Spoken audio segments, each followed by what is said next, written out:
بسم اللہ الرحمن الرحیم۔ نوح علیہ السلام۔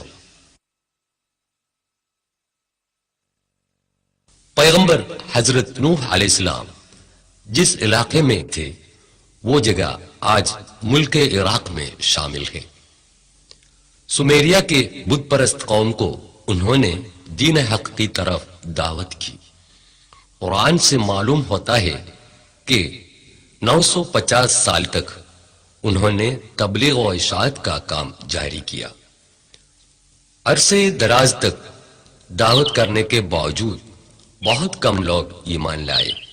خدا تعالی نے ان سرکشوں کی اکثریت کو تباہ کرنے کا فیصلہ کیا۔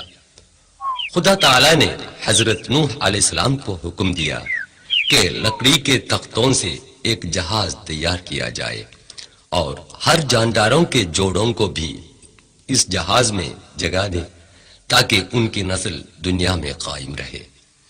ایک مقبول رائے یہ ہے کہ اس جہاز کی تیاری عراق کے کوفے میں ہوئی۔ پس منظر میں کوفے کی تاریخی مسجد دکھائی دے رہی ہے۔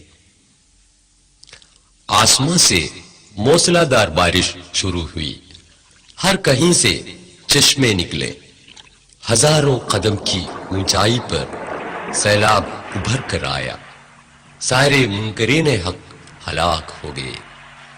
کئی دنوں کے بعد پانی گھٹنے لگا۔ حضرت نوح علیہ السلام کا جہاز جودی پہاڑ پر جا کے ٹکرا گیا۔ سورہ 11 آیت 44 میں خدا کہتا ہے وَقِيلَ يَا أَرْضُ ابْلَعِي مَاءَكِ وَيَا سَمَاءُ أَقْلِعِي وَغِيضَ الْمَاءُ وَقُضِيَ الْأَمْرُ وَاسْتَوَتْ عَلَى الْجُودِيِّ وَقِيلَ بُعْدًا لِلْقَوْمِ الظَّالِمِينَ۔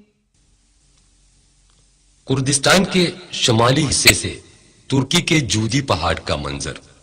اس کی اونچائی 6800 فٹ ہے۔ جودی پہاڑ مشرقی ترکی میں سرحد آرمینیا کے قریب واقع برفیلے پہاڑ ارارات سے 300 کلومیٹر کے فاصلے پر واقع ہے۔